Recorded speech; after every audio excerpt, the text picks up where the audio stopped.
Bonjour, je suis Eric Leroy d'Olympus Passion, ambassadeur OM Digital Solutions. Donc aujourd'hui, je vais vous parler d'ultra grand angle puisque OM Digital Solutions propose une promotion de la fin du mois de mars jusqu'à la mi-avril environ.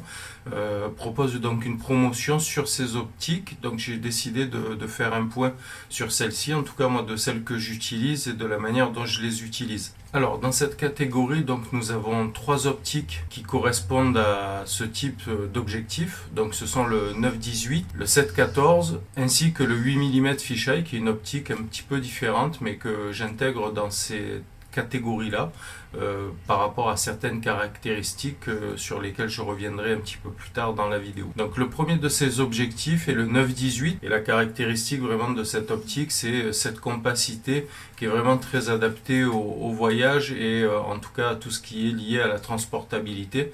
Donc moi c'est une optique que j'utilise dans ce cadre-là et effectivement lorsqu'elle est montée sur ce type de boîtier, on peut le mettre très facilement dans la poche et se balader, photographier en toute discrétion, notamment en photographie urbaine. Alors 9-18 en équivalence 24-36, ça correspond à du 18-36 mm, avec une ouverture de f4 à la focale la plus large, et puis une ouverture de f5.6 à 36 mm. Alors cette optique, le 9-18, donc a cette caractéristique de compacité. Au niveau optique, on a pas de déformation sur les angles et on a un très bon piqué dès la pleine ouverture. Donc moi c'est vraiment une optique que j'aime beaucoup pour ces raisons-là, parce que voilà, elle rentre dans la poche. Alors celle-ci ne m'appartient pas, hein, je l'emprunte dès que je peux ou dès que j'en ai besoin à l'un de mes frères, puisque ça c'est un avantage d'avoir des frères équipés aussi en matériel Olympus, donc on peut s'échanger le matériel. Et en général quand moi je lui prête, quand je lui emprunte le 9-18, en général je prête le 7-14, donc qui est une optique qui appartient à la gamme Pro. Donc ce 7-14 f2.8 a lui une ouverture constante et son équivalence en 24-36 équivaut à du 14-28 mm. Donc on voit qu'il y a 2 mm d'écart à l'angle le plus grand par rapport au 9-18, et puis sur la focale la plus longue on est un petit peu plus court que le 9-18. Donc en termes d'usage, là aussi on a une optique qui est vraiment dédiée à la photographie de paysage, photographie de reportage.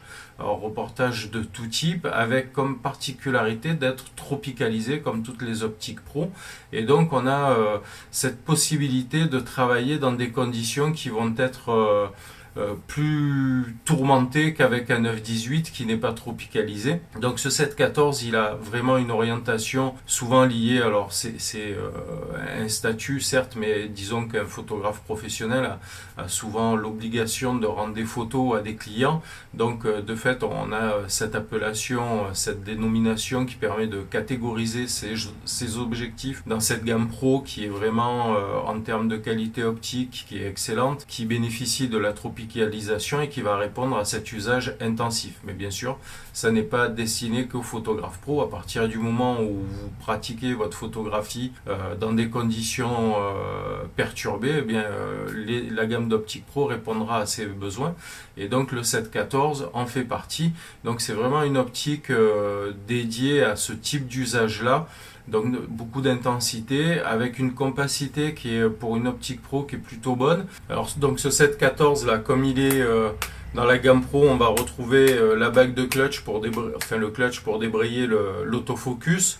On a un bouchon plutôt solide qui vient se clipper sur le pare-soleil, et ce pare-soleil a non seulement pour rôle de protéger des flares, etc. Mais il est aussi très solide et très costaud pour protéger la lentille. Donc c'est une caractéristique encore qui vient renforcer la solidité de l'optique. Alors l'autre particularité, enfin en tout cas une des caractéristiques de cette optique, c'est le diamètre de filtre qui, si on veut faire de la pose lente, nécessite d'utiliser des filtres avec porte-filtre, ce qui est assez encombrant. Cependant, avec deux boîtiers que sont le M1X et le M1 Mark III, on peut utiliser le filtre intégré directement au boîtier et éviter d'avoir à investir dans du matériel de filtre et de porte-filtre. Et puis ça va éviter aussi des manipulations dans des endroits un petit peu difficile. Notamment, il y a une des photos panoramiques là, que j'ai faites qui répond à cette situation-là, où l'espace est vraiment très petit et du coup, pour s'installer, ça devient compliqué d'utiliser des porte-filtres, etc. Et l'utilisation de cette fonction intégrée facilite grandement la vie dans ce genre de situation. Que j'utilise forcément en photographie de paysage, sur les reportages, avec comme caractéristique, lorsqu'on est au grand angle, il y a très peu de déformation, voire pas de déformation, il y a une très bonne forcément qualité optique, et du coup ça en fait une optique assez exceptionnelle. On va retrouver, comme toutes les optiques pro, le bouton ici personnalisable. Donc voilà ce 714, ce à quoi il est destiné et ce à quoi on peut l'utiliser. Donc bien sûr, entre le 918 et le 714, il y a aussi une différence de tarif qui sera forcément prépondérante au moment du choix de votre optique. Mais que vous choisissiez l'une ou l'autre optique, vous ne serez pas déçu. Voilà, avec bien sûr là une optique qui est vraiment exceptionnelle en fait par ses caractéristiques. On a une compacité, ça tient dans la main, même si forcément elle est d'un poids un peu plus lourd que le 918, ça reste une optique très facile à transporter. Voilà, donc c'est une optique que je ne peux que vous recommander, puisque moi ça fait partie des premières optiques que j'ai acheté lorsque je me suis équipé en matériel Olympus. Donc j'avais fait le choix du trio 714, 1240 et 40-150 avec le multiplicateur MC14, parce qu'à l'époque le 20 n'existait pas. Et donc là je savais qu'avec ces trois optiques je pouvais faire face à toutes les situations, à toute demande. Donc pour moi c'était un trio de base essentiel. Voilà, donc ce 714 en fait il peut rester constamment vissé sur votre boîtier, parce qu'on a cette amplitude de focale qui sera très, très utile et très pratique à utiliser. Alors Olympus nous propose dans les boîtiers une fonction qui s'appelle la compensation trapézoïdale, qu'on va trouver dans tous les boîtiers Olympus, que ce soit un OMD10 ou un EM1X, on a cette compensation trapézoïdale. Donc on va aller dans le petit menu comportant l'onglet avec le pictogramme numéro 2 qui va nous permettre d'activer cette fonction et donc de corriger la perspective. Alors ça a l'intérêt de pouvoir faire un cadrage hyper propre. Alors le résultat sera sur le JPEG, et quand on va voir les photos là sur Notre-Dame où j'ai déformé à l'extrême et j'ai redressé la photo, donc on voit qu'on a la capacité à corriger cette spécificité des grands angles qui est d'augmenter les perspectives. Je pense que ça vous est tous arrivé d'avoir une photographie, puis vous avez les éléments architecturaux qui vont, ou autres, qui vont pencher par exemple sur l'arrière. Bien là, avec cette fonction, on va pouvoir corriger cela et directement avoir le résultat sur le JPEG. Donc ça, c'est une fonction vraiment très intéressante à utiliser. Ça permet de gagner un temps précieux et de moins passer de temps devant l'ordinateur et d'être plus sur le terrain à photographier. Alors maintenant je vais vous parler du 8 mm fisheye. Alors le 8 mm fisheye, c'est une optique que j'aime beaucoup, qui fait partie quasiment de tout le temps de mon sac, ça fait partie des optiques dont je ne peux me passer. Alors c'est une optique qui a cette particularité d'offrir un angle à 180 degrés, donc forcément avec une forte distorsion sur les bords. Comme caractéristique, on a une ouverture à f1.8 et là c'est vraiment exceptionnel dans le monde du fisheye parce que ça n'existe pas. Et puis on a cette compacité, alors là vraiment d'un poids très léger, là aussi on peut l'amener très facilement en reportage.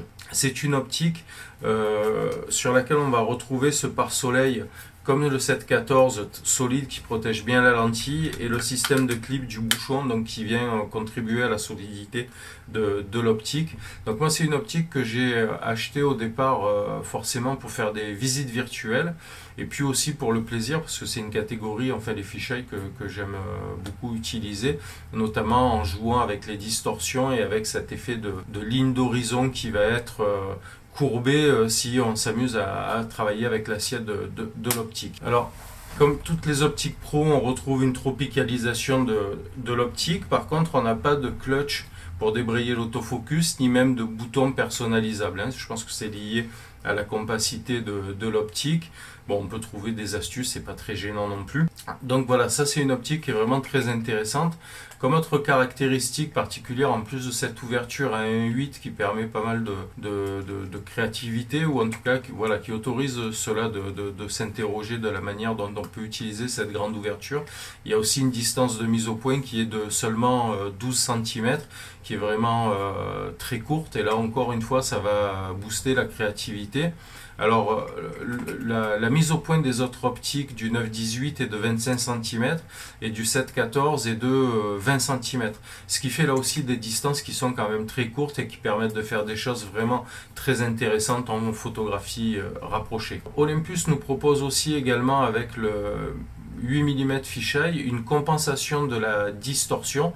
Donc cette compensation de la distorsion en fait va transformer le 8 mm en une espèce de zoom grand angle avec trois valeurs d'angle qui sont en équivalent 24-36, donc 11, 14 et 18 mm. Donc on va pouvoir choisir de supprimer cette distorsion et l'utiliser comme un grand angle. Alors là, c'est chacun l'utilisera à bon escient, mais on a cette possibilité, voilà, d'avoir ces trois grands angles et donc de transformer cet objectif en zoom, et bien sûr là aussi le résultat sera appliqué au JPEG. Donc du coup on va conserver la distorsion sur le fichier RAW et on aura la photo avec la correction, avec une angularité que l'on aura déterminée dans le menu. Donc ce menu va se trouver il faut appuyer sur la touche menu, aller dans l'onglet J1 et là on va pouvoir utiliser la compensation de la distorsion, la correction de la distorsion. Alors à savoir aussi, c'est que cette correction de distorsion de fisheye n'est utilisable qu'avec le Zuiko 8 mm fisheye. Alors je fais cette précision parce que il est arrivé que l'on me demande si c'était utilisable avec d'autres fisheye.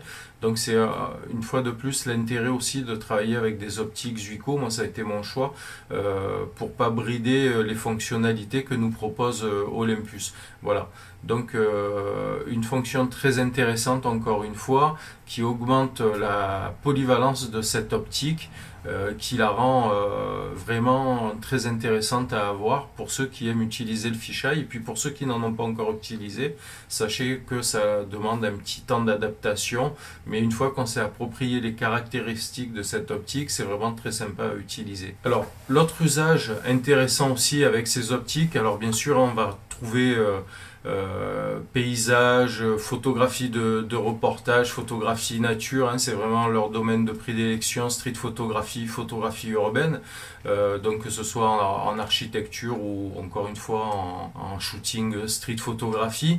On va trouver une utilité aussi en vidéo, notamment en vidéo d'action liée par ce grand angle. Donc ça c'est aussi un domaine très intéressant d'usage de ces optiques. Alors les particularités de ces optiques ultra grand angle, hein, s'il faudra penser à ça lorsqu'on les utilise, c'est qu'elles vont majorer les perspectives, elles vont aussi donner une grande profondeur entre le premier plan et l'arrière-plan, hein, contrairement à un téléobjectif qui lui va les comprimer. Là ça va donner une dimension d'espace assez importante. Et bien sûr le fait d'avoir un angle très large, ça va aussi faire entrer pas mal d'éléments dans la scène, et donc il faudra bien assurer son cadrage, notamment en photographie de paysage, pour exclure ou intégrer des éléments qui pourraient apporter quelque chose ou nuire à la qualité de votre image. Voilà, ce sont les caractéristiques un peu de ces optiques qu'il faut avoir en tête.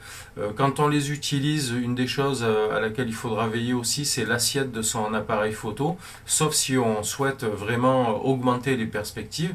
Mais si on donne un petit peu d'inclinaison dans un sens ou dans l'autre, on va avoir cet effet d'augmentation en fait des perspectives. Donc c'est parfois un atout, et puis parfois ça va nuire à la photo. Voilà, sur ce, on va regarder quelques photos donc, qui sont commentées par des sous-titrages. En attendant, bien sûr, vous connaissez le truc, il faut liker la vidéo, la partager éventuellement, vous abonner au groupe Facebook et au blog olympuspassion.fr. Donc vous connaissez la méthode pour cela. Je vous souhaite de faire de belles photos, je vous dis à très bientôt, au revoir.